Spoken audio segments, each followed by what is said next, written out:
ça semble un peu moins spirituel et ça va être un peu comme ça pour peut-être les 2-3 prochains 2 mercredis, mais c'est important. Amen. Nous allons d'abord souhaiter la bienvenue à nos visiteurs qui sont là. Nous avons le frère Dani, je devine, qui nous visite à Togo. En fait, il fait partir de UPC Togo et ça fait un petit bout, il est ici à Montréal et c'est le frère Randy Adams qui lui a donné le téléphone et il m'a appelé aujourd'hui. J'étais content, très content et nous aimons beaucoup le frère Adams ici et donc Dieu que nous estimons énormément et content d'avoir le frère Dani avec nous aujourd'hui. Il y a aussi la sœur Audrey qui est là, qui nous visite pour la première fois le mercredi soir. On peut baptiser au nom de Jésus-Christ le vendredi, je pense que c'est le samedi dans l'après-midi. Et nous sommes très enthousiastes de ce que le Seigneur a fait. Alléluia. Et si vous êtes là pour la première fois, je ne sais pas s'il y a d'autres visiteurs qui sont là pour la cousine de Kelly qui est là pour la première fois. C'est la cousine de Kelly. Elle s'appelle comment la cousine de Kelly? Elle s'appelle la cousine, je pense. Pardon? Mélanie. Content de voir Mélanie. Bienvenue parmi nous, Mélanie. Alléluia. Et je pense que on n'a pas d'autres visiteurs qui sont là pour la première fois. Mais si vous êtes là et que vous êtes là pour la première fois et qu'on ne vous a pas remarqué, pardonnez-nous, mais nous sommes contents que vous soyez là avec nous. Amen. Et ne soyez pas offensés. Nos annonces pour cette semaine, ou le restant de la semaine, demain, vendredi, J. Péniel à l'église de l'Est, et le samedi. Oh, jeudi, demain c'est jeudi, c'est pas vendredi. Oh là là.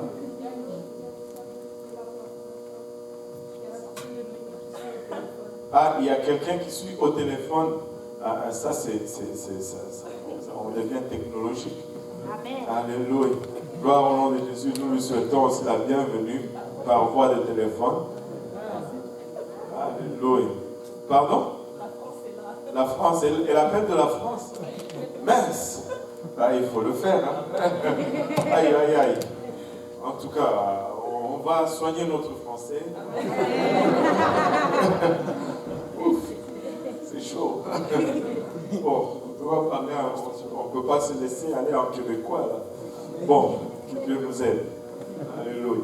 Donc, demain, jeudi, étude biblique sur le livre des Actes à l'église de l'Est.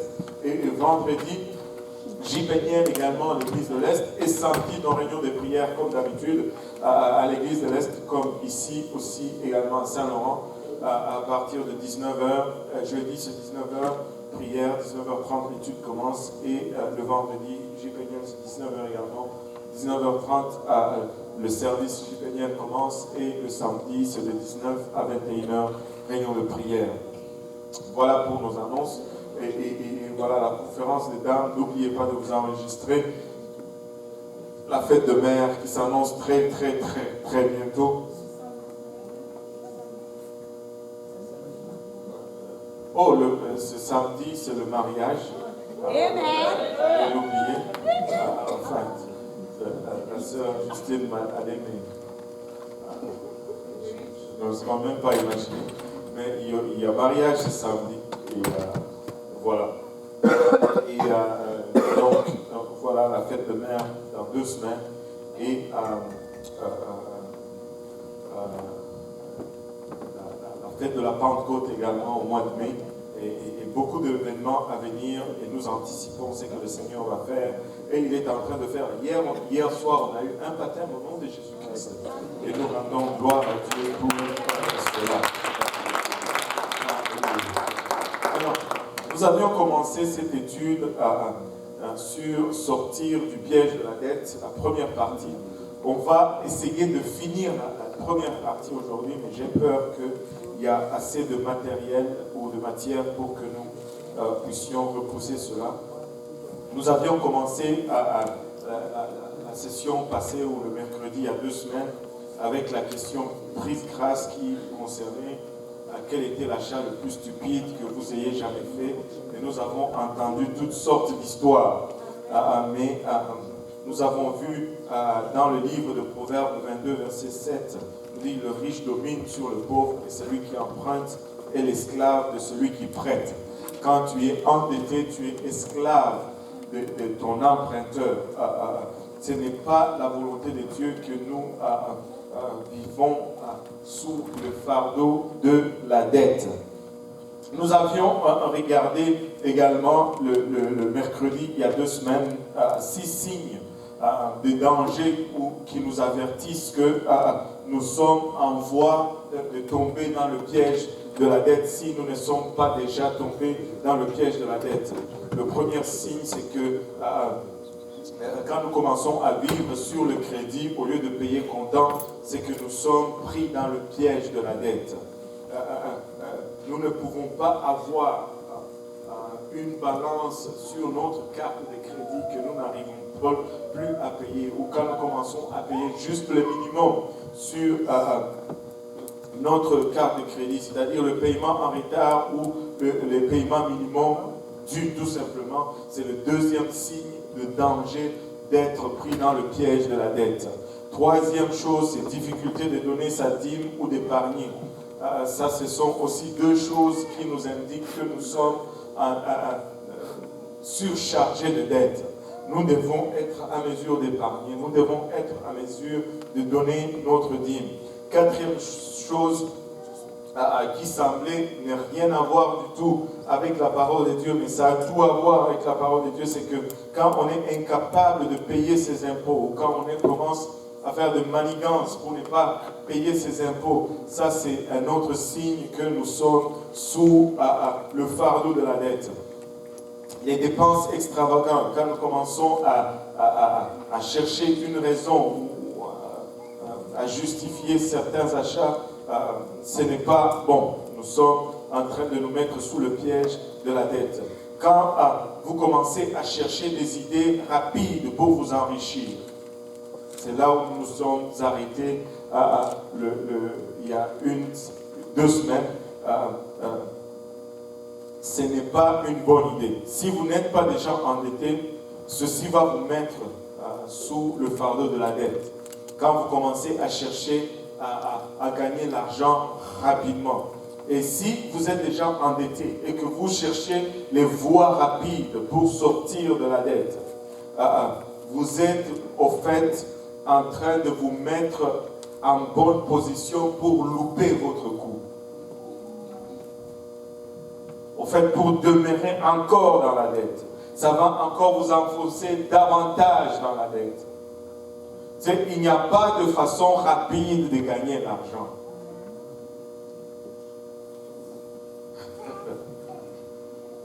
Il n'y en a pas. Regardez, Proverbe 21 nous dit, le projet de l'homme intelligent ne mène qu'à l'abondance, mais celui qui agit avec précipitation n'arrive qu'à la 17.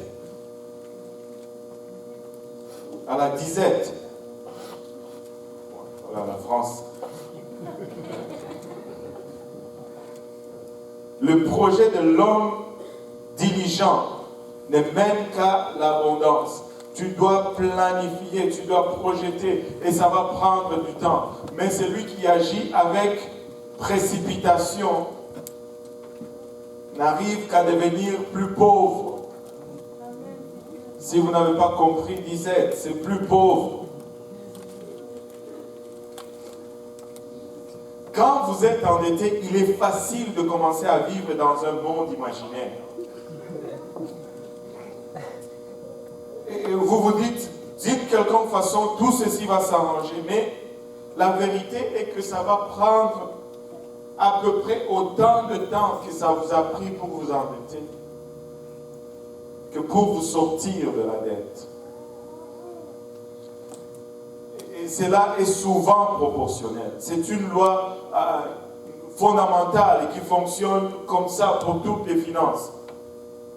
Il y a beaucoup de gens, surtout ceux qui attendent pour cette grande opportunité à venir, qui se retrouve continuellement dans la dette parce qu'il réalise à la fin que l'opportunité ne fait que creuser son fond encore davantage.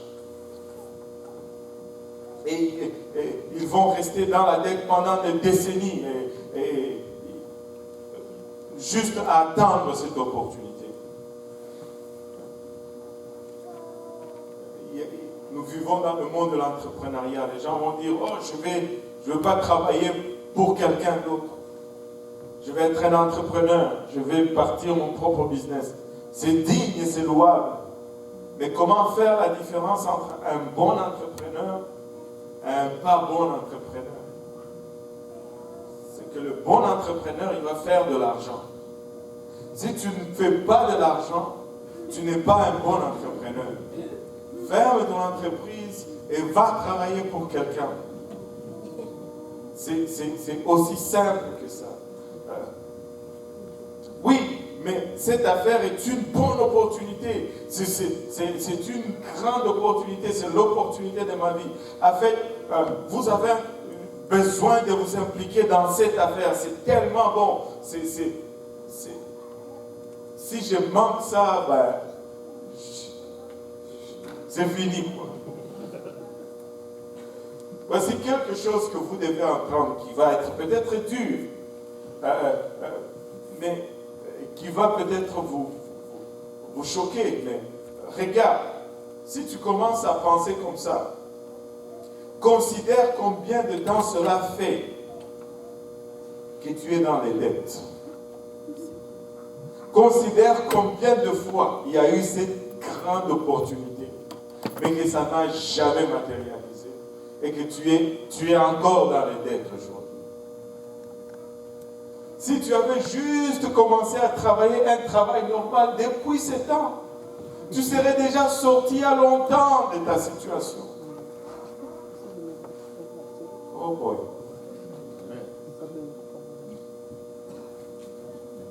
Et c'est toutes ces idées de devenir riche rapidement qui te gardent toujours dans la dette. Au lieu d'attendre ton bateau, au lieu d'attendre cette opportunité, plonge et commence à nager hors de ta dette. S'il y a un bateau qui va venir, ça va te rattraper quelque part. Mais déjà, tu es en route. Il faut éliminer les dettes. Il faut éliminer les dettes.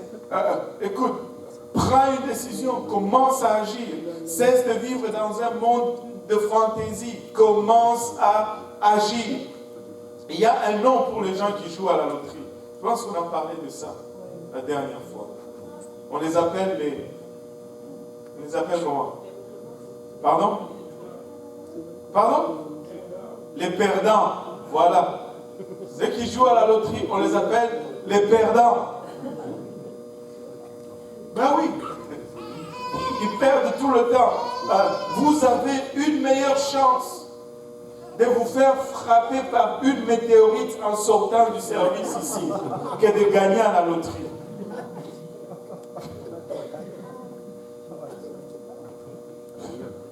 Si vous commencez à refuser de sortir de l'église, de peur qu'une météorite va vous frapper, alors vous pouvez aller gagner à la loterie.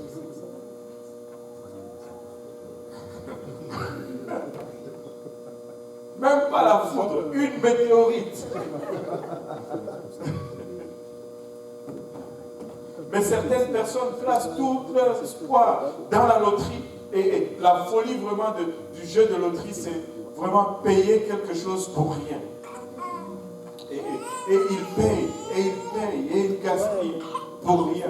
Et l'idée de la loterie est très absurde. C'est qu'on se dit, chacun donne $2, et puis bon, s'il y a 6 millions de personnes qui donnent, on a 12 millions de dollars, et on va tirer le gros lot, va être 4 millions. Mais où sont partis les autres 8 millions? C'est de l'impôt volontaire, en fait. Comme si on n'était pas déjà taxé, mais volontairement, on va donner notre argent au gouvernement encore. Parce que savez-vous quoi? C'est le gouvernement qui gère la loterie. Et si tu fais ta propre loterie, c'est illégal. On vient de t'arrêter. Si tu te dis, moi je vais partir mon affaire maintenant, je vais demander à tout le monde de donner $2. S'il y a 12 millions de personnes qui donnent $2, je garde 8 millions et je fais tirer le gros lot de 4 millions. Vous allez tous dire, oh mais c'est pas juste. Mais c'est ça la loterie exactement. Et c'est ça la loterie. Non, regarde ton voisin, dis-lui, ne gaspille plus d'argent dans la loterie.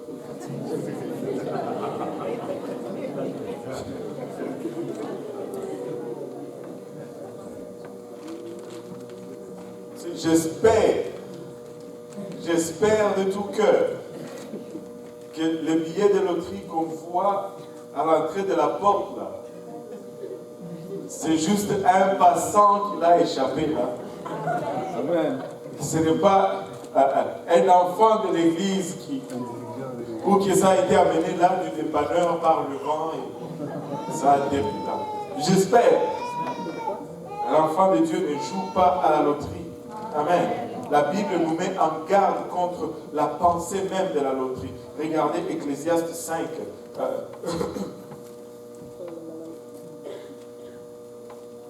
Ecclésiaste 5, verset 6.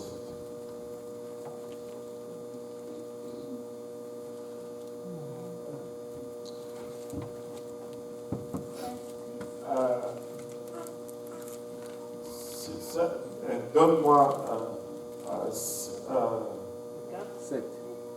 7 en fait. Voilà. Car s'il y a des vanités dans la multitude des songes, il y en a aussi dans beaucoup de paroles. C'est pourquoi crains Dieu. S'il y a des vanités dans la multitude des songes, une autre version dit il y a une folie dans la multitude des rêves. Il y a une vanité. Et le but de la loterie, c'est de te faire rêver. Juste d'entretenir ces rêves de devenir riche. Écoutez, on est tous passés par là. Quand je suis arrivé à Montréal, je n'étais pas apostolique. Et que j'ai rêvé à ces gros lots. Dans mon petit 3,5 battu quelque part là sur la rue Jarry et 10e avenue. J'étais pauvre. Même les sofas que j'avais dans la maison, c'était des sofas ramassés. J'allais, une fois je suis sorti, j'ai ramassé un sofa, je l'ai mis dans la maison. Quelques jours après, je me suis rendu, j'ai réalisé pourquoi le propriétaire l'avait jeté. Je ne sais pas ce qui était arrivé avec, ou ça a pris de l'eau, mais ça sentait terriblement. Peu importe, tu pouvais mettre le ventilo 3 jours dessus. Ça sentait quand même. Et peut-être une semaine après, en me promenant, j'ai vu un autre sofa sur un autre coin. Et j'ai sorti celui que j'avais ramassé. Et j'ai mis le nouveau ramassé, je l'ai mis dans mon petit salon. Et j'ai rêvé là-dessus, oh, si j'ai gagné seulement 4 millions. Je vais faire ça pour mon père, je vais faire ça pour mon oncle. Et je donnerai autant à tel frère. Je donnerai. Que de rêves. Il n'y a que de folie dans les rêves. C'est plein de vanité. Ce n'est jamais arrivé. La météorite a encore le temps de me frapper. Et tu es pris dans ce rêve, tu es pris dans ces situations. Ce que Dieu veut, c'est que vous fassiez. Qu'est-ce que. Si on peut. Maintenant, vous pouvez poser la question, qu'est-ce que Dieu veut que vous fassiez pour commencer à sortir du piège de la dette? Et c'est ce qu'on va voir aujourd'hui. Il y a quelques conseils pratiques qu'on retrouve dans la Bible. Et certaines portions de sa parole peuvent nous aider à prendre des bons pas dans la bonne direction pour nous sortir de la dette. Et personne d'abord ne sort de la dette juste oisivement. Personne ne sort de la dette en se laissant aller ou en ne faisant rien. Personne ne sort de la dette sans prendre une décision. Tu ne peux pas sortir de la dette à la dérive. il faut que tu gouvernes ta barque. Amen. Ça doit être une décision délibérée. Tu dois te dire, je suis fatigué de vivre dans la dette. Et ce soir, et tout le monde dit ce soir, je prends une décision. Seulement le frère Luc, mais vous avez peur. Aïe, aïe, aïe, aïe, aïe, aïe, aïe. On va recommencer cette leçon. On va parler de l'évangile. On va commencer la leçon dans 6 mois. Non, ça prend une décision et la décision doit se prendre maintenant. Il ne faut pas attendre d'avoir un meilleur emploi pour commencer à sortir de la dette. C'est maintenant qu'il faut le faire. Amen. Et nous allons parler ce soir je ne pense pas qu'on va passer le 8 points, mais nous allons essayer de voir au moins les 4 premiers points, les 8 étapes très spécifiques que nous pouvons prendre pour commencer à ressentir une certaine liberté financière. Amen.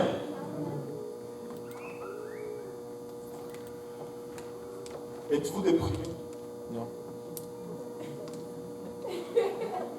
Non. Vous ne devez pas être déprimé. Tu peux sortir de la dette. Et vous savez, je peux voir sur certains visages que quand on parle de ces choses, c'est comme une aspirine. C'est dur à avaler. Mais tu sais quoi? Avale-la seulement, ça va te donner un soulagement après. Mais si tu n'avales pas, tu ne seras pas soulagé par la suite. C'est difficile d'avaler, mais le mot de tête va passer par la suite. Dieu a un plan pour te soulager de ce stress. Premièrement, le tout premier point, ça va être de s'engager. Que tout le monde dise engagement. Nous devons nous engager à devenir libres de toute dette. Et c'est là maintenant. Que tout le monde dise maintenant. Il faut prendre une décision. Si tu n'as pas encore pris la décision, tu ne sortiras jamais de la dette. Regardez le psaume 37, verset 21. Juste de quoi nous encourager à prendre cette décision. Psaume 27, 31. Quelqu'un peut le lire à haute voix? 37, 21. Le méchant emprunte et il ne rend pas. Le juste est compatissant et il donne. Le méchant emprunte et Ne rend pas. donc si tu as une dette et que tu ne payes pas ta dette, tu es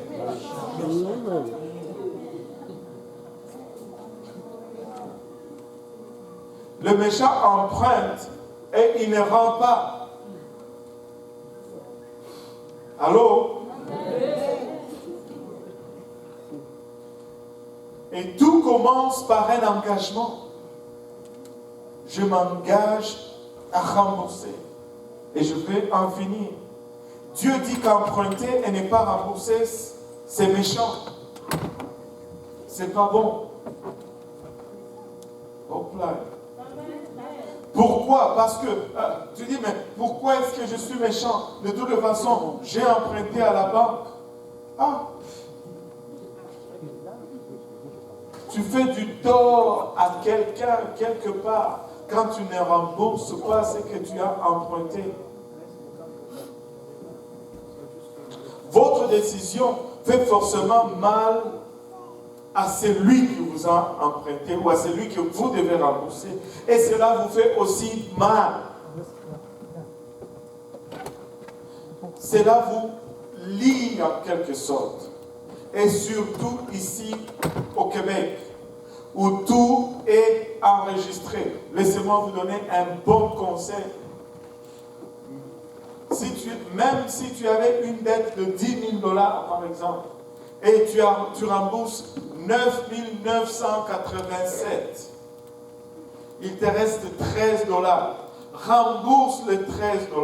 Si tu te dis que j'ai déjà remboursé tout ça, ils vont me faire grâce. Ça ne se passe jamais comme ça. Ça va rester sur ta fiche pour longtemps, longtemps, et ça cause un grand dommage à ton nom. Ne laisse même pas $2. Ne dis pas, oh, il y a $2 qui restaient, oh, de toute façon, c'est rien. Non, paye-le. Parce que ça reste sur ton dossier et ça te fait du mal. Paye-le, rembourse-le. Quand tu ne rembourses pas, tu fais du tort à celui qui t'a prêté et tu te fais à toi-même aussi du tort. Mais tu peux me dire, mais je suis tellement endetté, je suis tellement plongé dans la dette. Pourquoi ne pas tout simplement déclarer faillite et tout recommencer?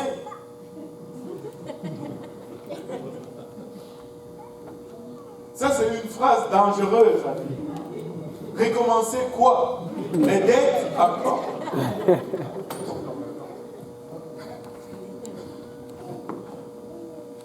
Ça serait la meilleure chose à faire. Rappelle-toi d'abord ceci. Quand tu ne rembourses pas, tu es méchant. La Bible dit que ne pas rembourser, c'est une mauvaise chose. Il y a des choses qui sont légales, mais qui ne sont pas nécessairement bien. Ce n'est pas parce que c'est légal que c'est bien. Légalement, oui, tu peux faire faillite. Mais ce n'est pas la loi de Dieu. Tu sais, légalement, oui, tu peux faire un avortement. C'est légal de faire un avortement, mais ce n'est pas bien. C'est légal de faire une faillite, mais ce n'est pas bien. Dieu ne le regarde pas favorablement. C'est une méchanceté que de faire faillite. Hop là, je viens de perdre la moitié de mon assistance. Alléluia. La sœur Carrie est avec moi. Alléluia. Il existe des moyens plus faciles, des voies faciles dans la vie, mais ils ne sont pas toujours scripturaires.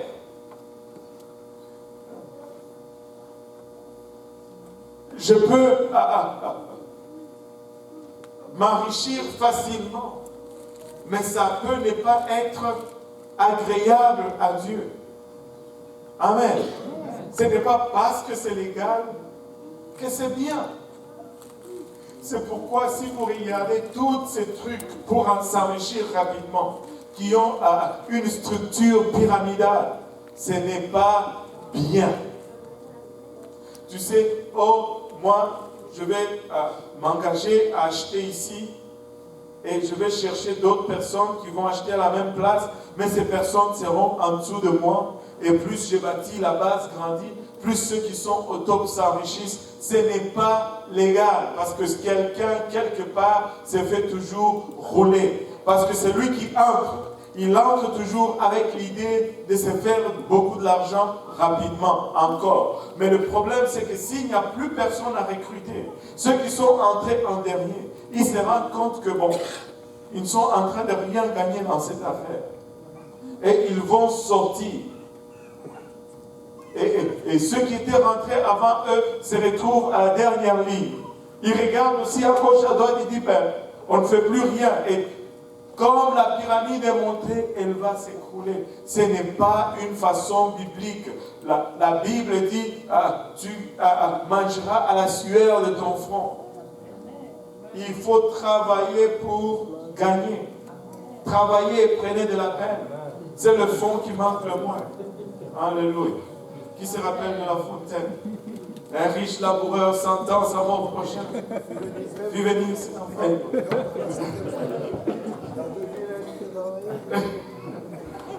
Oui. Et dis-moi, alors si la personne en a marre, vu que ça a pris du temps à lui rendre, est-ce que la personne ne veut plus, qu'est-ce que tu fais? Tu sais, je vais te dire, si la personne en a marre, tu sais, plus tu as creusé, plus tu t'es endetté, ça ne montre que la profondeur de ta convoitise. Et plus ta convoitise est profonde, plus longtemps Dieu doit travailler sur toi pour sortir de cette convoitise. Et plus longtemps ça va te prendre pour sortir de tes dettes, plus tu n'auras plus jamais le goût d'y retourner.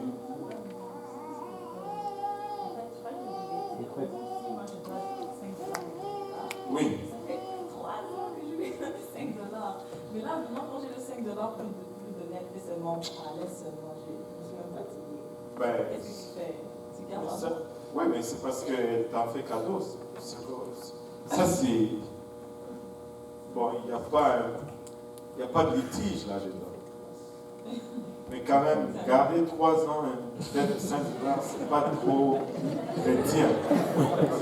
C'est pas trop chrétien. Mais ça, c'est quelque chose que vous réglez entre amis. C'est quelque chose que vous réglez entre amis. Mais essaye de ne pas garder une dette de 5 dollars pour 3 ans. C'est pas vraiment cool. Amen. Amen. Donc, mais il peut exister de moyens faciles de s'enrichir, mais ce n'est pas scriptuel. Et donc, il ne faut pas les prendre.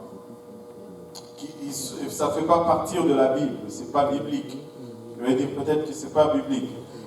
Pourquoi Dieu voudrait que nous prenions la voie difficile?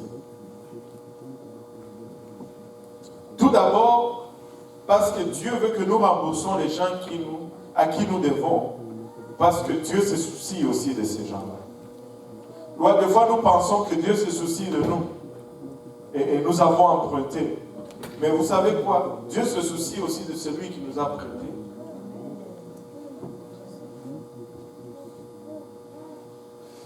Alléluia. Si c'est le frère Achille qui m'a prêté, vous pensez que Dieu se soucie moins de frère Achille?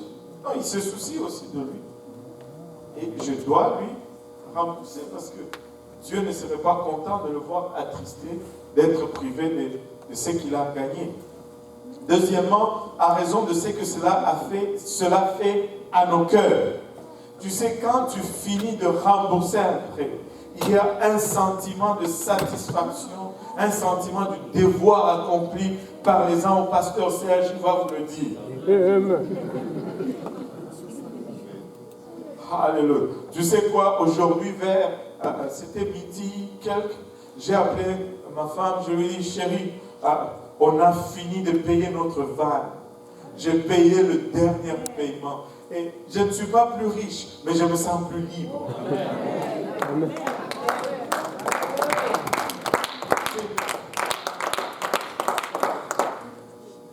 Je n'ai plus peur que quelqu'un va venir et enlever la vanne de ma femme. C'est fini. Alléluia. Et il y a un sentiment de satisfaction quand tu finis. Je me rappelle quand j'ai commencé à travailler, j'ai fini l'école, j'avais 18 000 $ de dette. Et je me suis dit, ils m'ont donné, le gouvernement m'avait donné 10 ans pour le rembourser. Je me suis dit, non, 10 ans. Si tu calcules les intérêts, c'est énorme. J'ai doublé mes remboursements. J'ai dû rembourser ce prêt dans 4 ans et demi. Laissez-moi vous dire, après que c'est fini, il y a un soulagement extraordinaire. Tu te sens de sortir sur la rue de voir si tu vas voler. Parce que tu sens qu'il y a un poids à quitter.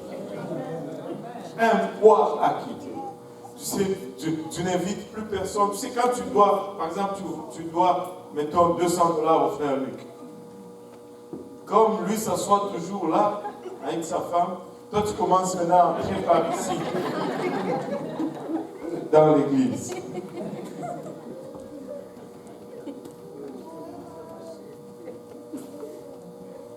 S'il est assis là, c'est pour aller dans le bureau, en haut, tu commences à faire, tu descends, tu vas par là et puis tu passes par là. Ça ne va pas. Nous devons prendre cet engagement aujourd'hui. Il y a un sentiment incroyable de satisfaction qui vient avec le fait d'avoir fait la bonne chose, même si cela a pris du temps. Ça ne sera pas facile. C'est toujours plus facile de s'endetter que de sortir de la dette. Vous savez? Toujours plus facile.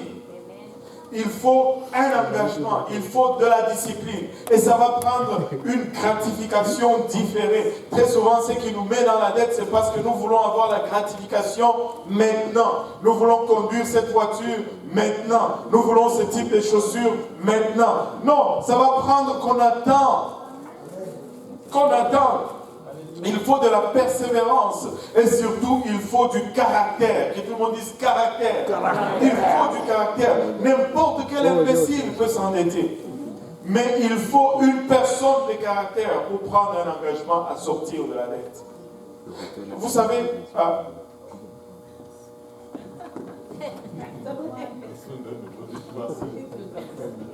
ça dit quoi? Besoin d'un nouveau départ.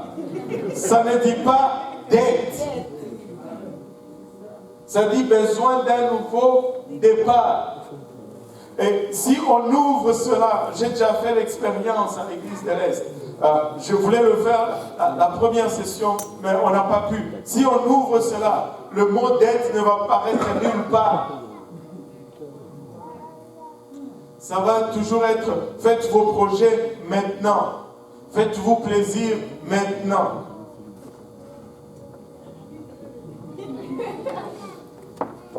D'accord, scellé.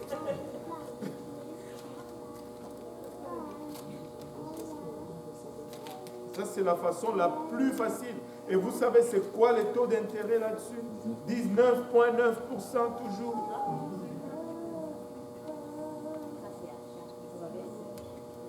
Madame, messieurs, félicitations. Grâce à cette offre, votre approbation est garantie pour une carte Mastercard et Capital One avec une limite de crédit de 300 à 5000. Vous trouverez les conditions de base pour l'approbation garantie au verso. La carte qu'il vous faut. Qu'obtiendrez-vous de plus avec votre carte? Le confort, la commodité, la sécurité. C'est garanti, c'est rapide, c'est sécuritaire, c'est facile. C'est là, je veux vous la donner, vous pouvez la lire après. Waouh! C'est facile, visitez-nous cordialement.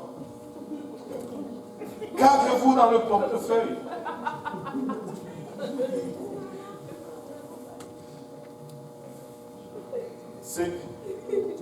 C'est la façon que les gens s'endettent le plus dans ce pays.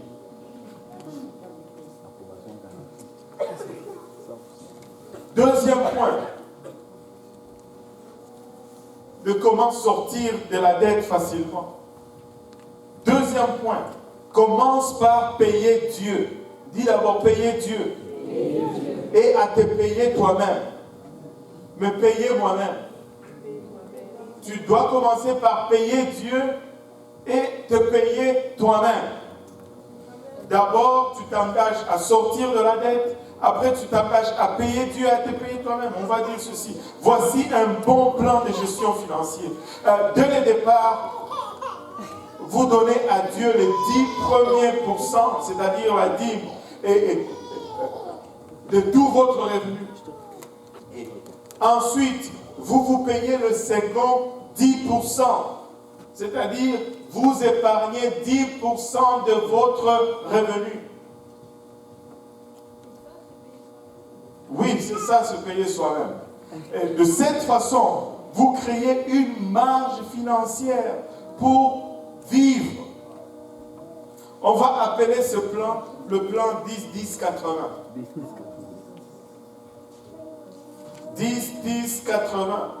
Vous devez apprendre à vivre sur 80% de votre revenu.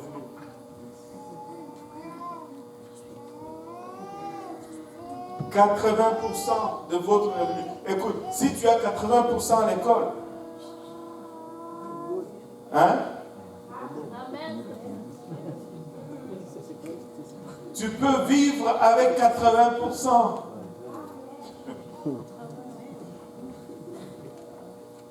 Ça va vous aider à sortir du piège de la dette. Et c'est là peut-être on va prendre une réorganisation financière majeure parce que la plupart d'entre nous vivons avec le 120% de notre revenu. Il y a du gras à couper. Mais vous allez voir qu'il y a de l'espace pour couper le gras.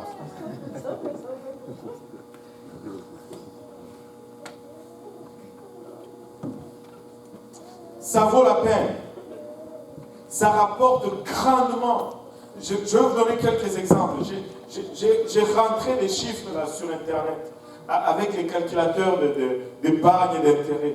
Regardez, quelqu'un qui gagne 15 000, un jeune de 25 ans, qui gagne 15 000 par année, s'il travaillait seulement pendant 20 ans à gagner 15 000 par année, et qu'il épargnait le 10%, ça serait 30 $ par semaine. Si tu mettais 30 $ par semaine d'épargne et 30 $ par semaine de dîme, dans 20 ans, tu auras donné 30 000 $ pour l'œuvre du Seigneur et tu aurais fait des économies de 33 837 et 1 sou avec un taux d'intérêt de 0,8%. On va me dire, oh, pasteur, quand même, quand tu commences, c'est rien. Mais c'est là notre problème. C'est que nous ne voulons jamais commencer parce que nous voyons que c'est toujours petit. Mais à long terme, si tu gardais ce petit continuellement, ça devient toujours grand. Ne commence pas à vouloir épargner 200 $ par semaine. Tu ne vas pas y arriver. Tu vas aller retourner et retirer parce que tu auras coupé trop. Combien de fois j'ai commencé, j'ai dit, maintenant je vais commencer à mettre 150 par semaine. Mais 3 semaines après, je suis allé récupérer les 450.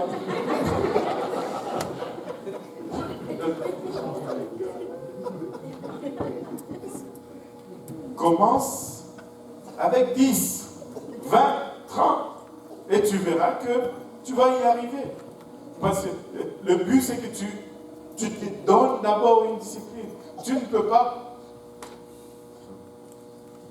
Regardez un autre exemple.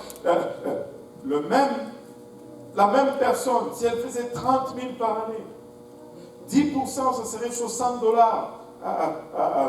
par semaine.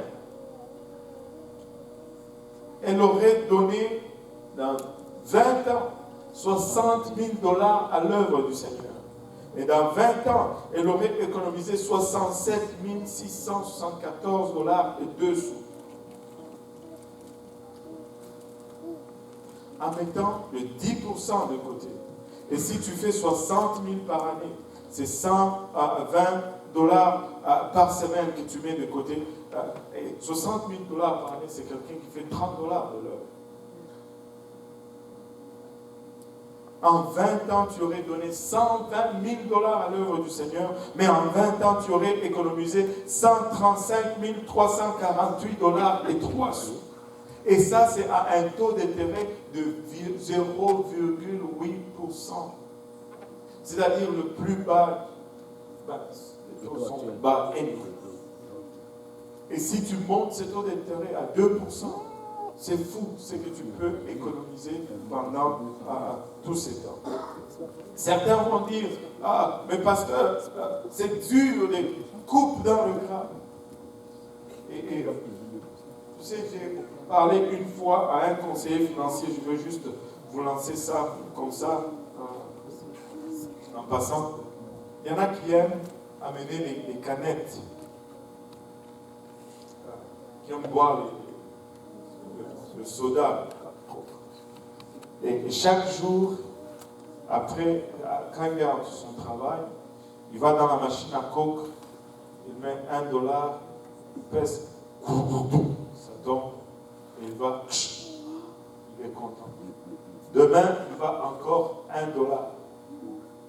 Et par semaine, il dépense $5 sur les canettes de coke. Tu sais que s'il allait chez Maxi, il achetait le paquet de 24 canettes. c'est à peu près $6 plus taxes et consignes. Il y en a pour tout le mois. Il n'en a qu'à prendre un qui va lui coûter 30 sous par jour au lieu de mettre $1 par jour. Fais ta boîte à lunch. Fais ta boîte à lunch. Fais ta boîte à lunch. Très simple. Très simple. Tu sais, quand on a commencé la première conférence francophone ici, on était ça là. Quand on était un dimanche, on était comme ça là. C'était waouh, on était content. Parce qu'on était 20 seulement. On pouvait tenir dans les 3 bancs ici. Moi, je m'assoyais là, et la sœur Isabelle était en arrière de moi, là où se trouve la sœur Stéphanie. Tu sais, quand la sœur Isabelle n'était pas là, je pouvais le savoir sans même regarder. Et pendant qu'on chantait, juste par la voix, je savais que, oh, sœur Isabelle n'est pas encore arrivée aujourd'hui. Et puis là, je vais entendre ça, ah, elle est là. Tellement on était peu nombreux. Donc, pour faire la conférence, on devait vendre la nourriture. Vous savez, on achetait des cuisses de poulet, on achetait du riz, et on vendait, on faisait un repas, poulet, salade, riz et une boisson gazeuse. Vous savez, un repas complet nous coûtait à peu près $1,80. Et on le vendait $5.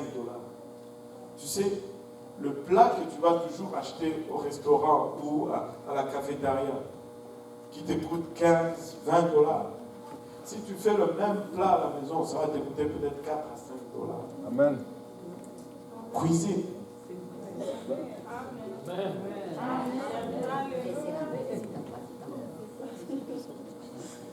Ce sont des petites choses. Regardez Deutéronome. On va aller un peu dans la parole de Dieu.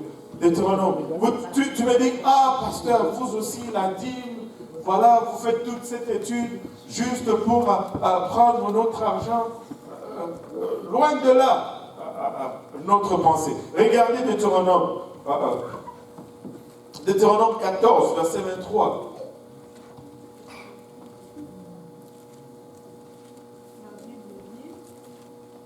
Et tu mangeras devant l'Éternel ton Dieu dans le lieu qu'il choisira pour y faire résider son nom, la dîme de ton blé, de ton mou et de ton huile, et les premiers-nés de ton gros et de ton menu bétail. Pause. Afin, que tout le monde dise afin. Afin. Que tout le monde dise pour que. Pour que. Ça, c'est notre français ici. Afin que tu apprennes à craindre toujours. À craindre toujours l'Éternel, ton Dieu. On donne la dîme, pas pour enrichir l'Église. On donne la dîme pour développer la crainte de l'Éternel en nous. Tu sais, si tu ne donnes pas ta dîme, c'est que tu ne crains pas l'Éternel. Si je n'ai pas peur de toi, je peux venir te prendre ce qui t'appartient. Et la dîme appartient à l'Éternel. Si tu retiens sa dîme, c'est parce que tu n'as pas de crainte de l'Éternel. Je vois quand même des oui baptistes. Oui.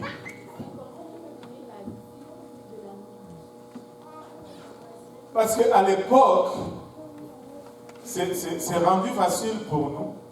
Parce qu'à l'époque, il n'y avait pas une économie comme on l'a. De billets de monnaie, de salaires, de chèques. Tout c'était des choses naturelles. C'est-à-dire, quand je faisais ma récolte et que j'avais 10 sacs de blé, j'amenais un sac de blé. Le blé, c'est ce que j'avais. Et c'était ça. Mon revenu, c'est ce qui me revient, en fait. Un revenu, c'est ce qui me revient. Et tout simplement ça. si j'ai...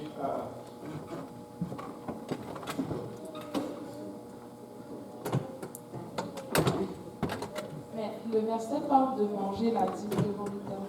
C'est ça, c'est parce que quand, à l'époque, la dîme, on l'amenait, on ne la gardait pas, on l'amenait chez les Lévites, au tabernacle.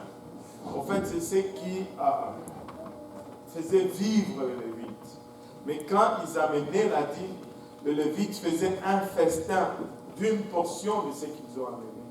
Et ils mangeaient ensemble avec la personne qui a amené. Ce n'est pas qu'ils consommaient un sac de blé sur place. Quand ils offraient en sacrifice une brebis, ils prenaient un morceau qui faisait rôtir et ainsi de suite. Oui, pasteur, j'aimerais savoir, les 10% qu'on doit payer, est-ce que c'est sur Qu'on doit donner. Moi, je préfère donner. On s'est payé. Ça a une mauvaise connotation. Oui, on doit donner. Oui. Est-ce que c'est sur le montant brut ou bien sur le montant net du revenu? Le 10%, c'est le brut. Parce que ton revenu, c'est toujours le brut. Et je vais te l'expliquer. Mettons qu'on m'engage aujourd'hui chez Bombardier. OK? Et qu'on me dit, on va me donner un salaire de 40 000 $ par année. Quand je fais mes déclarations d'impôt au gouvernement, je leur dis que mon revenu, c'est 40 000. Maintenant, vous savez pourquoi on a maintenant les nets et les bruts? Parce que le gouvernement, lui, sa dîme, ce n'est même pas la dîme, c'est la cinquantaine, ils le prennent avant que ça n'arrive dans tes poches. Ils le prennent avant que ça n'arrive dans tes poches. Et le contrat, c'est qu'ils vont te le rendre en service. Donc, en marchant sur les rues qu'ils ont fait, tu bénéficies de cet argent.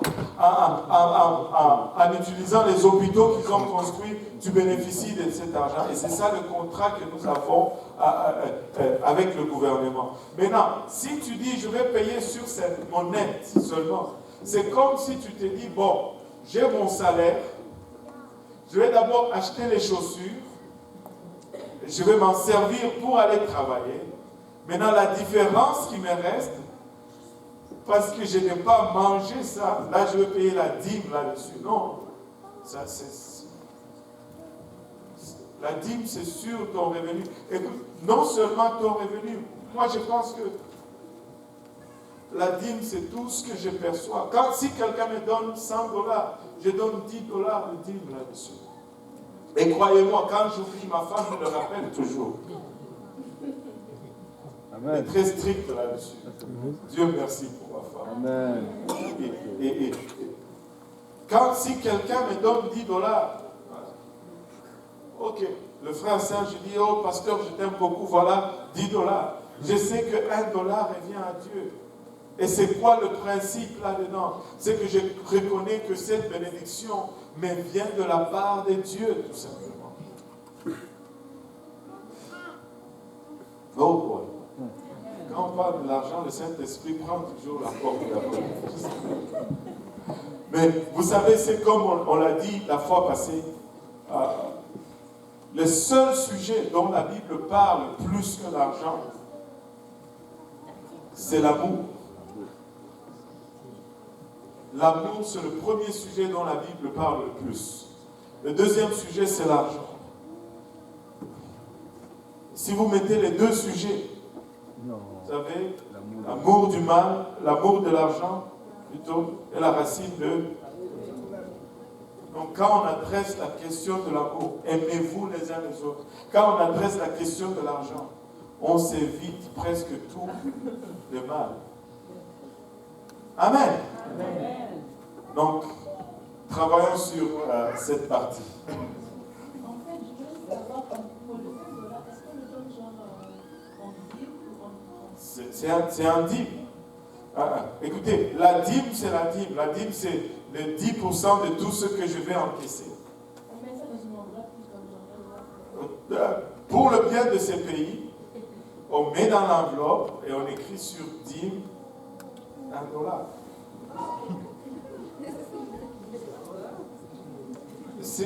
Ben oui.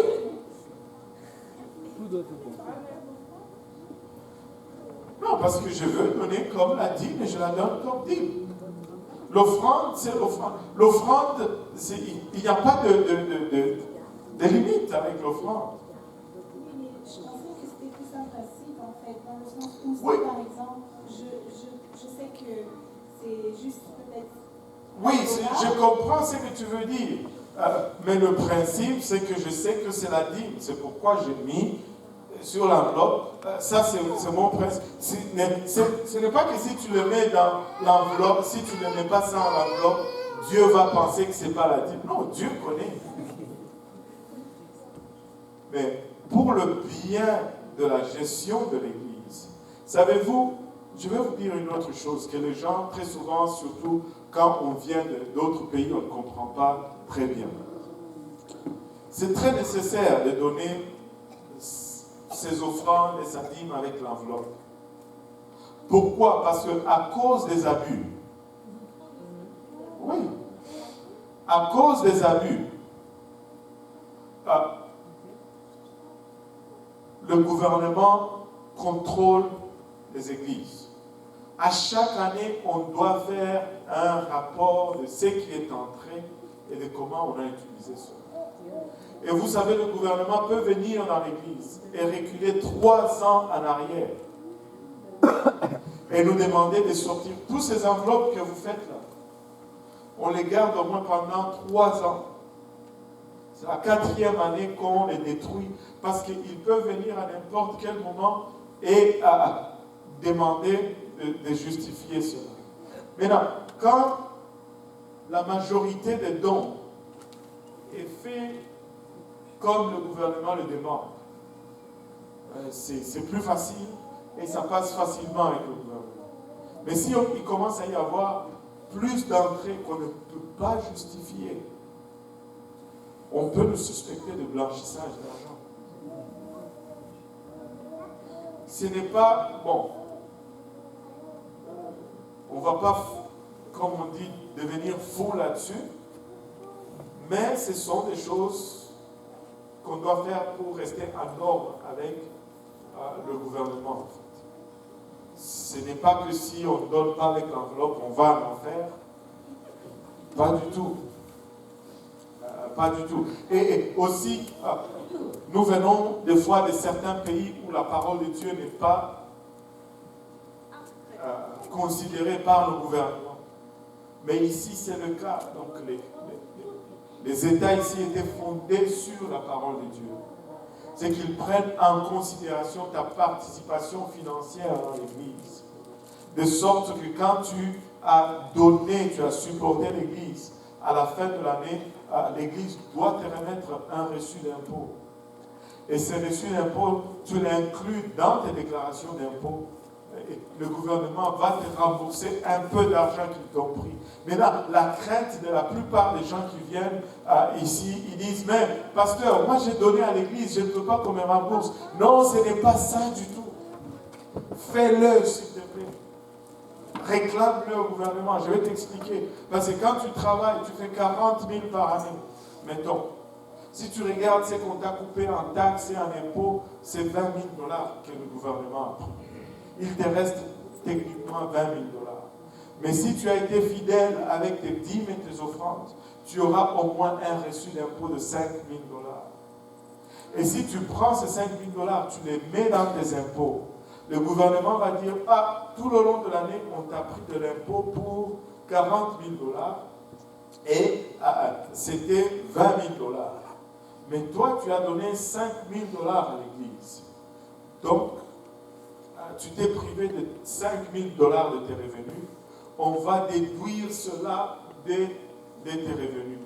Au lieu de t'imposer, mettons, à 40 000 $, on va t'imposer à 35 000 $. Or, si tu es imposé à 35 000 $, on ne devait pas te prendre 20 000 $, on devait te prendre 17 000 $. Et voici, on te rembourse 3 000 $ de ce qu'on t'a pris, pas de ce que tu as donné à l'église. Donc il ne faut pas avoir peur de les réclamer. Parce que si vous ne réclamez pas cela, le gouvernement va garder tout cet argent. Et qu'est-ce qu'ils vont faire avec? Ils vont financer les avortements, ils vont financer les lois de gays et toutes ces choses. Moins ils en ont dans les poches, moins ils peuvent faire des dégâts. Amen. Et c'est ça le principe par lequel j'opère. Amen. Donc il faut réclamer cela. Aussi c'est fait comme ça parce que l'Église est regardée comme un organisme de bienfaisance. C'est-à-dire quand on prêche la parole de Dieu, les gens viennent, ils sont convertis, ils arrêtent de fumer, ils arrêtent de prendre la drogue, ils arrêtent la violence, ça diminue les crimes, ça diminue les soins médicaux. C'est un coût incalculable de bienfaits à la société, ça diminue les dépenses collectives de la société. Et c'est pourquoi on nous donne cette allocation ou cet espace pour faire l'œuvre de Dieu. Mais peut-être que ce n'est pas pour longtemps. Amen. Proverbe 3, 9 à 10.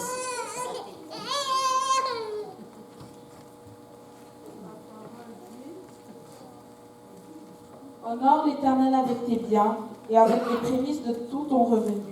Alors tes greniers seront remplis d'abondance et tes cuves regorgeront de mou. Bon, il y a une chose qui me fait rire toujours. Quand on regarde dans l'Ancien Testament, Dieu dit toute place où tu fouleras de ton pied, je vais te le donner. On réclame cette promesse.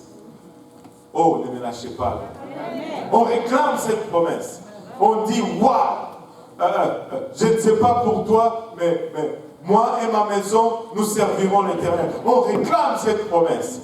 Mais quand on vient à celle-ci, honore l'Éternel avec tes biens et avec les prémices de tout ton revenu. Et non, ça c'est l'Ancien Testament. Hein? Toutes les autres promesses. Aucune arme forgée contre toi ne prospérera. Savez-vous que c'est l'Ancien Testament aussi?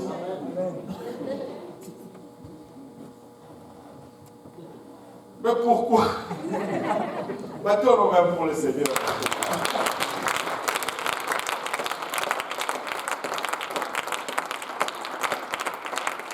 Mais pourquoi quand on vient à celle-ci, du coup, ça devient l'Ancien Testament, Pasteur Serge.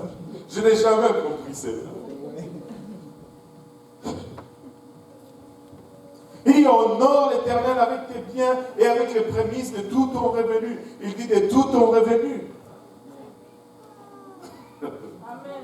Oh boy. Vous ne voulez pas être béni, c'est votre problème. Honore l'Éternel avec tes biens et avec les prémices de tout ton revenu. Amen. Et alors les greniers seront remplis, tes greniers seront remplis d'abondance et tes cuves regorgeront de boue. Regarde Malachie 3, 10 et 11.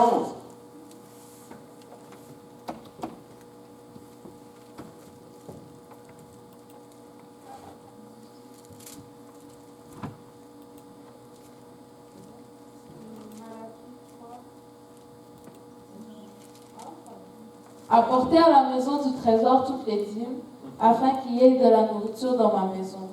Mettez-moi de la sorte à l'épreuve, dit l'Éternel des armées, et vous verrez si je n'ouvre pas pour vous les écluses des cieux, si je ne répands pas sur vous la bénédiction en abondance. Pour vous, je menacerai celui qui dévore, et il ne vous détruira pas le fruit de la terre, et la vigne ne sera pas stérile dans vos campagnes, dit l'Éternel des armées. Écoutez, je ne sais pas pour vous, mais avez-vous déjà passé par des phases où vous dites, c'est tellement dur pour le moment, je vais retenir un peu ma dîme, je vais résoudre d'abord mes problèmes, et après, erreur. C'est comme si tu veux garder l'argent, mais l'argent t'échappe. C'est la voiture qui tombe en panne, c'est les enfants qui sont malades, et c'est le pays qui appelle. Vous savez, ces coups de téléphone qui rentrent à 3 h du matin, là. Et tu regardes comme ça, 0, 0, 0, 1, 1, 243. Mais et ça vient et ça prend tout ce que tu essaies. Tu épargnes, tu arrives à $600 et on t'appelle. Oh, bon, papa est malade. On est allé à l'hôpital chinois et il demande $400. Et tu vas pour regarder le taux d'échange, ça fait $600.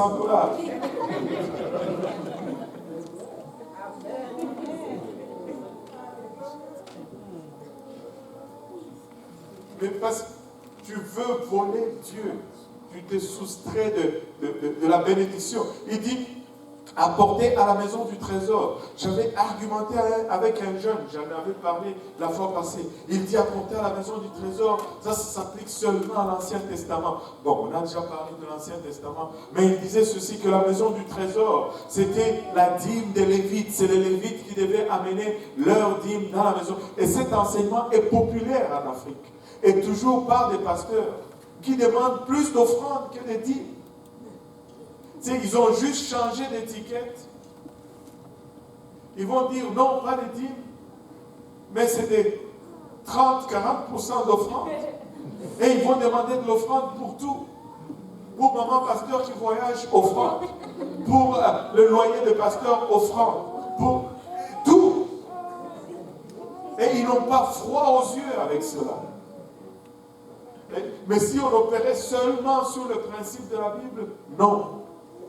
Écoutez, il me dit, la maison du trésor, c'était pour les Lévites. C'était la dîme des Lévites. Les Lévites devaient amener, quand on leur donnait la dîme, ils devaient donner aussi la dîme dessus. Et ça, c'est normal. C'est un principe. Tout ce que tu reçois comme revenu, peu importe d'où ça vient. Les gens disent que quand on te donne, tu n'as pas besoin de donner parce que ce n'est pas un revenu, ce n'est pas un travail. Écoute, les Lévites, on leur donnait. Et ils donnaient la dîme dessus. Tout ce que tu reçois, tu donnes la dîme. Et il dit, c'est les Lévites et tout ceci. Et là, je me suis posé, je me suis dit, mais il dit, nous sommes dans le Nouveau Testament. Et il me dit encore, nous sommes tous sacrificateurs.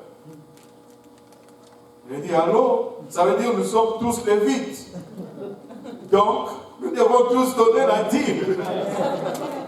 Si c'est la dîme des Lévites, tu ne peux pas te déjouer de la parole de Dieu, elle t'attrape toujours. Et ces jeunes, je sais, ils venaient de la France. Je vous dis, il avait une vie misérable. Il mangeait par visou. Il devait calculer pour arriver à une telle place lorsqu'on mettait la nourriture à table pour manger. Et tu te demandes pourquoi tu galères. Anyway, Dieu dit, pour vous, je menacerai celui qui dévore. Écoute, quand tu commences à être fidèle avec Dieu, il y a une protection de Dieu sur ce qui te reste. Il y a une protection de Dieu qui se... Je vous dis, je travaillais dans le monde séculier.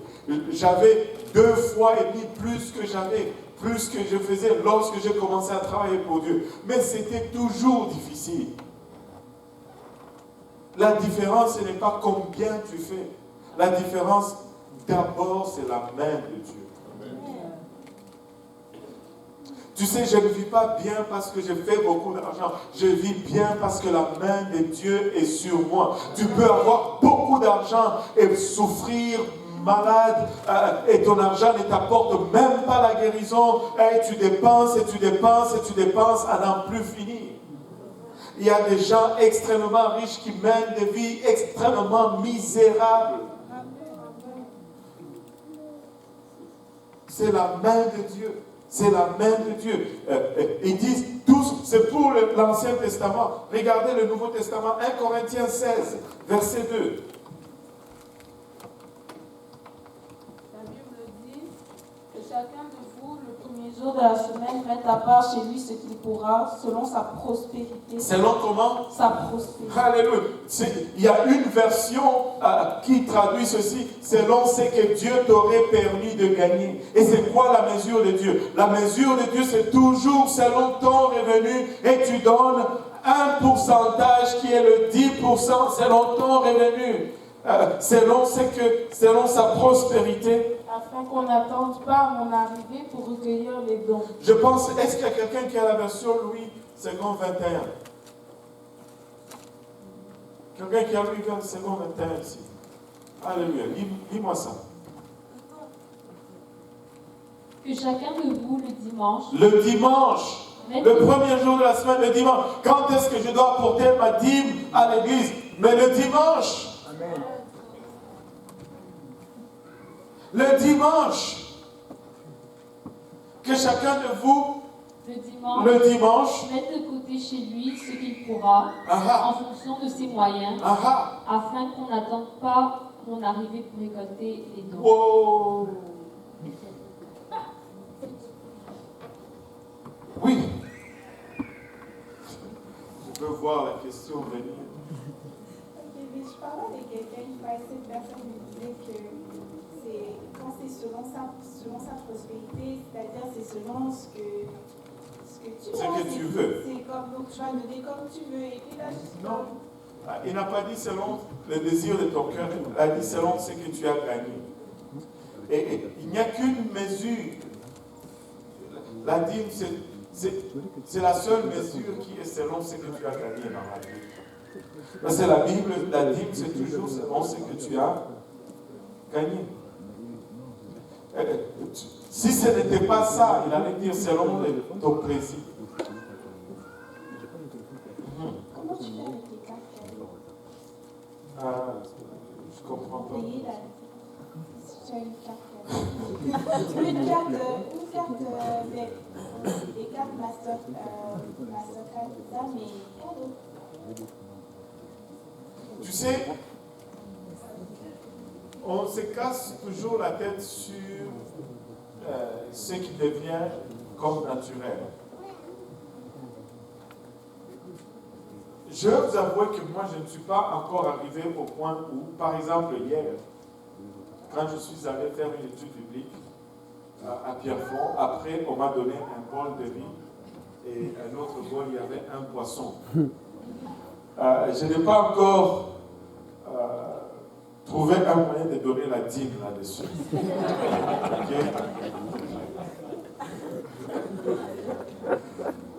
Et je vous l'avoue. Et c'est pourquoi il y a ce qu'on appelle les offrandes. C'est pourquoi ça va au-delà de la dîme. Et ça couvre toujours et ça compense pour César. Mais il y a des gens qui sont aussi stricts que tu lui fais un don d'un costume de $200, il va sortir de ses poches $20, il va donner en dîme. Et nous regardons toujours nos possessions, mais regarde, la dîme, si tu vas vraiment au-delà du temps, plutôt de l'argent, et que ça devient le principe, tu vas commencer à donner ta dîme même sur ton temps.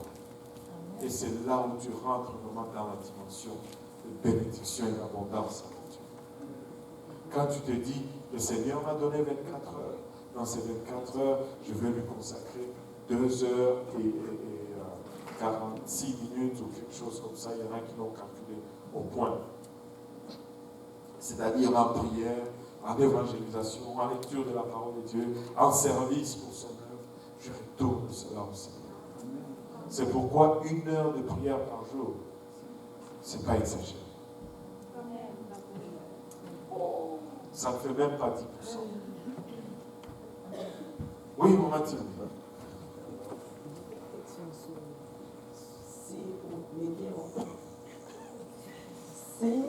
C'est où qu'il y a 50 $, et puis comme si on dit jamais, on dit comme si on maison.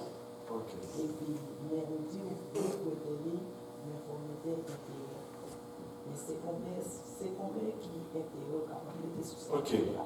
Il y a un principe qu'on retrouve dans l'Ancien Testament qui était d'emprunter de la part de Dieu. C'est-à-dire, j'ai la dîme, j'ai une crise, Seigneur, je prends un engagement avec toi, je vais utiliser cette dîme pour la crise et je vais te la retourner pardon? Un cinquième. Tu dois rembourser toujours avec un cinquième. Je n'ai pas le verset avec moi parce que je ne l'ai pas tiré. Pasteur Serge doit le retrouver. Quand tu retiens la dîme, tu rembourses toujours avec le 1 cinquième. Dans la tête, j'avais 5%, mais il dit 1 cinquième. 1 cinquième, c'est 20%. C'est presque une Mastercard. C'est là où ils se sont inspirés pour imposer les taux d'intérêt dans les cas de crédit, parce qu'on sait que si tu dois payer 20% d'intérêt, tu es capable. Ils ont copié dans la parole de Dieu. Waouh! Waouh, waouh, waouh, waouh, waouh. Ouh! C'est chaud. Et une autre question? Le verset, lis-le nous. Hein? Donne-nous la référence d'abord. Lévitique 27, à partir du verset 30. Toute dîme de la terre, soit des récoltes de la terre, soit du fruit des arbres, appartient à l'Éternel. C'est une chose consacrée à l'Éternel. Si quelqu'un veut racheter quelque chose de sa dîme, il y ajoutera un cinquième. Il y ajoutera un cinquième. C'est quoi Lévitique? Lévitique 27, versets 30 et 31. Versets 30 et 31. Et toute dîme de la terre, soit des récoltes de la terre, soit du fruit des arbres, appartient à l'Éternel. Wow. C'est une chose consacrée à l'Éternel. Wow. Si quelqu'un veut racheter quelque chose de sa dîme, il y ajoutera un cinquième. Un cinquième, c'est 20%. Si tu gardes $100, tu dois retourner ça en 20. Sur ces 50, tu dois retourner 60. Alléluia. Si tu peux a pris $50 de la dîme. Alléluia. J'aime l'esprit de la sortie. Lui, c'est bien. Ouf! Elle a trouvé la réponse à son dilemme. Elle ne peut pas être dans le trouble avec Dieu. Alléluia. Maintenant, regardez ceci. On va regarder un autre point très important. Oh là là. Faire une liste, troisième point. Faire une liste de tout ce que tu possèdes et tout ce que tu dois. Écoutez, ça c'est critique si tu veux sortir de la dette. Tu dois écrire toutes tes dettes sur une feuille. Et moi, je conseille toujours un carnet. C'est comme ça que moi et mon épouse, nous avons commencé à sortir. C'est que nous avons écrit toutes nos dettes dans un carnet. Et là, tu commences à les éliminer. Et il y a une méthode pour les éliminer. Tu commences toujours par la dette la plus petite. Non, toujours la plus petite. Mettons, tu as une dette de $1,000, une dette de $5,000, une dette de $10,000. Pour la dette de $1,000, les paiements, mettons, c'est $10. La dette de $5,000, c'est $50. La dette de $10,000, mettons, c'est $100. Tu élimines d'abord la plus petite, et tu payais $10. Mais quand tu l'élimines, le $10, tu l'ajoutes à la prochaine dette plus petite, au paiement. Au lieu de payer 50, tu commences à payer 60. Elle va s'accélérer. Et quand tu finis celle-là, tu ajoutes le paiement total à la prochaine dette. Et comme ça, tu accélères. Dès que tu as fini un, tu vas voir que les autres vont commencer à s'accélérer. Et tranquillement, tu vas finir tes dettes plus rapidement. Parce que tu sortais cet argent de toutes les façons. C'est comme ça que ça fonctionne. Maintenant, regardez. Faites une liste. Si tu ne le vois pas, c'est difficile de l'adresser. Regardez Proverbe 24, verset 3 avec moi.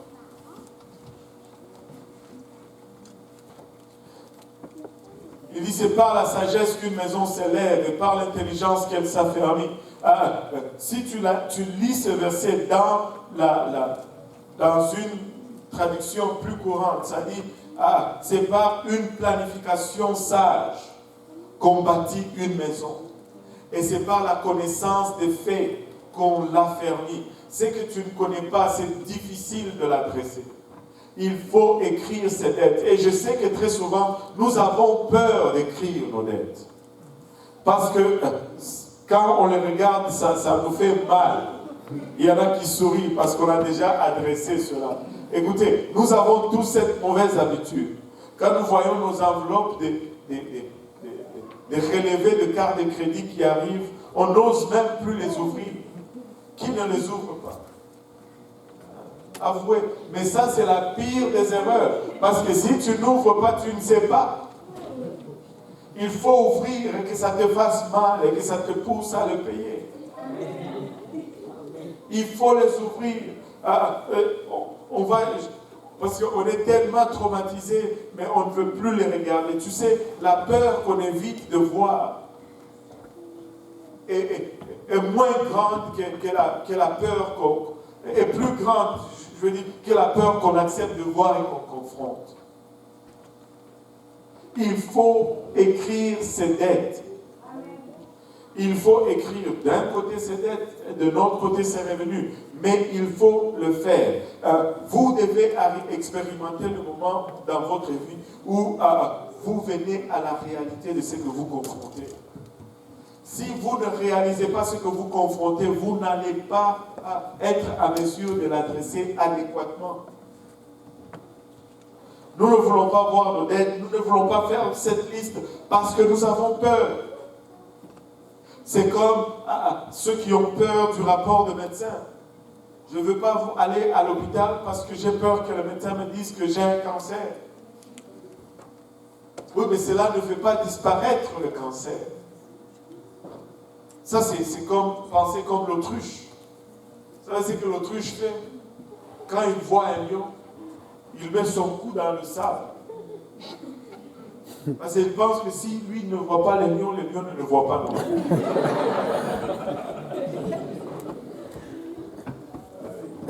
Et il s'est fait manger facilement. Facilement. Il faut confronter ses peurs. Il faut regarder la réalité en face. Vous ne pouvez pas prendre des décisions financières éclairées sans connaître les faits. Amen. Regardez Proverbe 13, verset 18.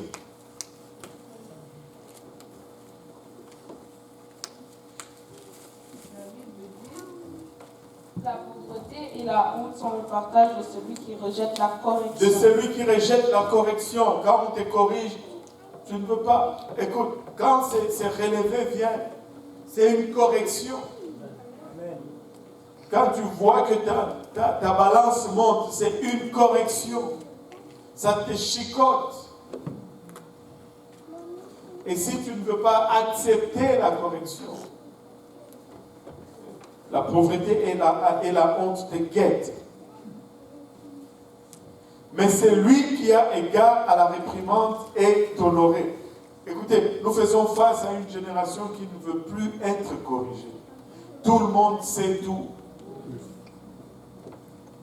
Waouh! Quatrième et dernier point pour aujourd'hui, faites une vente. Regarde ton voisin et lui fais une vente. Fais une vente. Vends quelque chose. Vends quelque chose. Si vous êtes coincé dans le piège de la dette, c'est que vous avez des choses dont vous n'avez pas besoin et que vous devez vous débarrasser. Je ne sais pas si tu as remarqué cela, mais c'est toujours dans la maison des pauvres qu'il y a toujours plus de bibelots. Des petites statuettes de toutes couleurs, de toutes grandeurs, et les enfants qui ont des iPads, des téléphones et de toutes ces choses. Mais l'argent se trouve là, dans ces choses. L'étagère est pleine de trucs. J'étais allé à la maison d'un membre de ma famille. Écoute, tu es impressionné quand tu rentres dans sa maison. Les fauteuils, tu penserais que c'est un ministre. Les cadres, waouh! J'ai dit, mais moi, je suis loin de ça. Mes sofas, ça fait 17 ans que je les ai. Le cuir commence Mais tu sais quoi? Tu m'appelles, oh, petit, est-ce que tu peux pas, mais j'ai besoin de $50 pour... Parce que tout rentre dans les paiements des choses que tu n'as même pas besoin. Si tu es en manque d'argent, tu as sûrement beaucoup de bébés à la maison que tu peux vendre. Vends quelque chose. Vends-les. Débarrasse-toi. Ça fait juste trop de choses. Si ça a de la valeur, vends-le. Si vous payez l'assurance pour ça, vends-le. Si vous dépensez de l'argent pour l'entretenir, vends-le. Si vous prenez de l'espace pour le stocker, vends-le. Si vous n'en avez pas besoin, vendez. Ça peut vous aider à sortir des dettes. Organiser une vente. Beaucoup de gens achètent des choses pour de mauvaises raisons. Regardez, ils font des achats pour le statut social.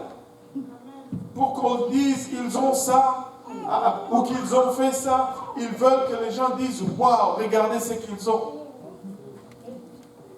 Et beaucoup de nos achats sont faits comme ça. À cause des gens. Nous achetons des choses que nous n'avons pas besoin pour impressionner les gens qui ne se soucient même pas de nous.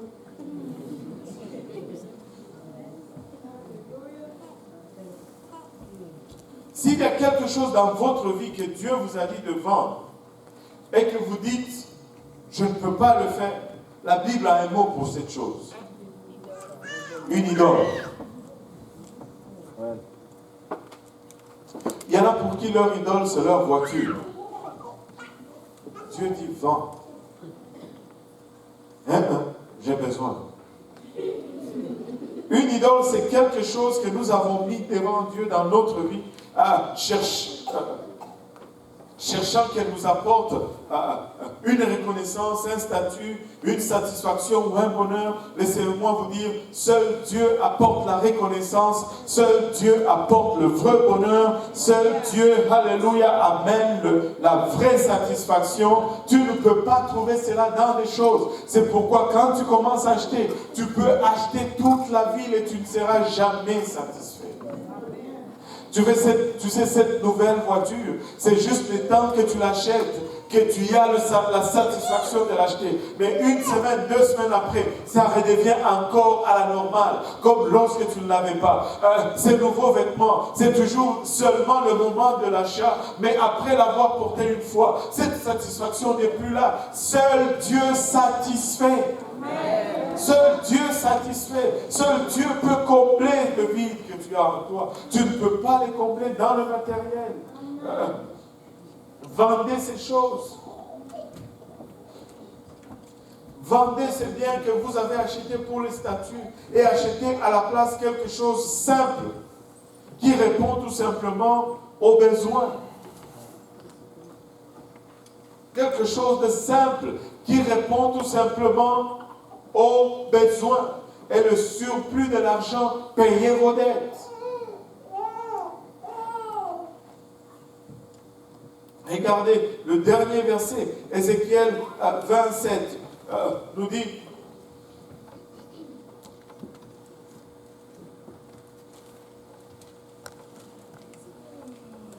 rejetez chacun les abominations qui attirent vos regards et ne vous souillez pas par elles, par les idoles de l'Égypte.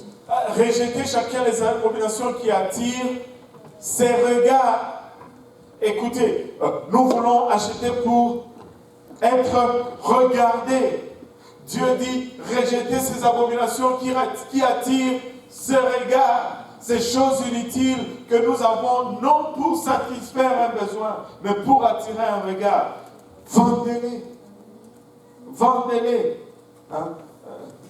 Et ne vous souillez pas par les idoles de l'Égypte. Je suis l'Éternel, votre Dieu. Une version a traduit ceci. Débarrassez-vous de toutes ces idoles. Ce sont des idoles. Et qui nous tiennent vraiment dans la prison de la dette. Organise une vente de garage.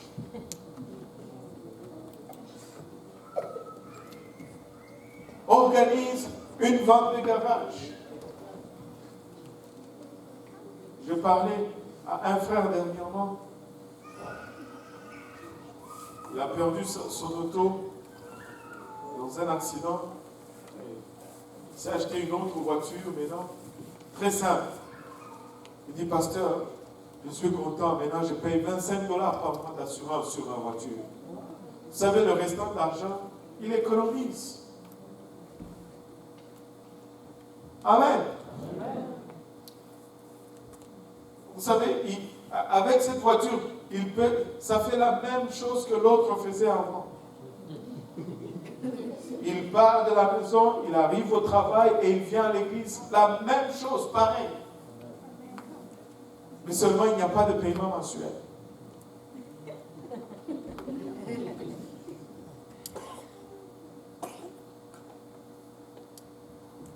On veut toujours acheter des choses. Des fois, on va au-delà du besoin. Parce qu'il y a des regards à attirer. Il y a un prestige. Mesure les besoins et agit en conséquence. Est-ce qu'il y a des questions? Je sais qu'il y a eu des questions tout au long.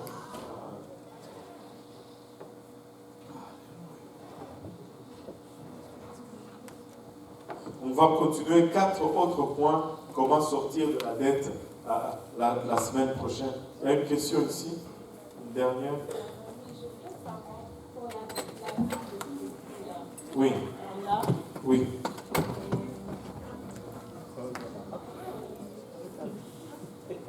Dans le micro, parce que les gens doivent attendre la question. La carte de crédit,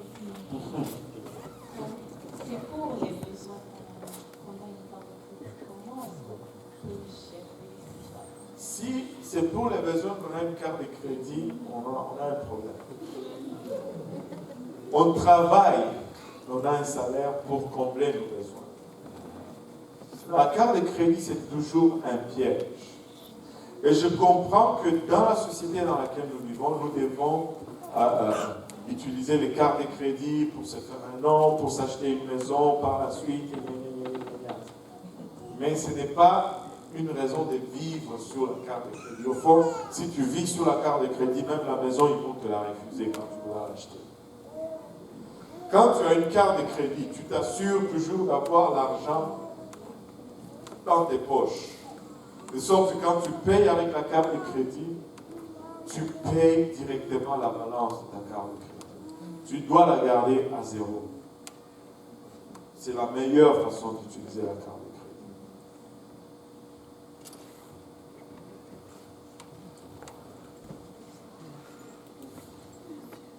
de crédit. Mon épouse avait une carte Sears. Elle allait chez Sears. Elle achetait avec la carte. On lui remettait la carte. Elle payait le montant sur la carte pour accumuler le points. Elle allait avec son argent. Mais elle achète avec la carte et elle paye la carte. La transaction est enregistrée. Elle accumule ses points. Puis elle sort. Et personne ne peut t'empêcher de faire ça. Amen. On va se lever tous ensemble. Je sais que d'ici 6 mois, on va tous être un peu plus riches. Parce que celui qui n'a pas de dette est riche. Alléluia. Battons nos mains pour le Seigneur.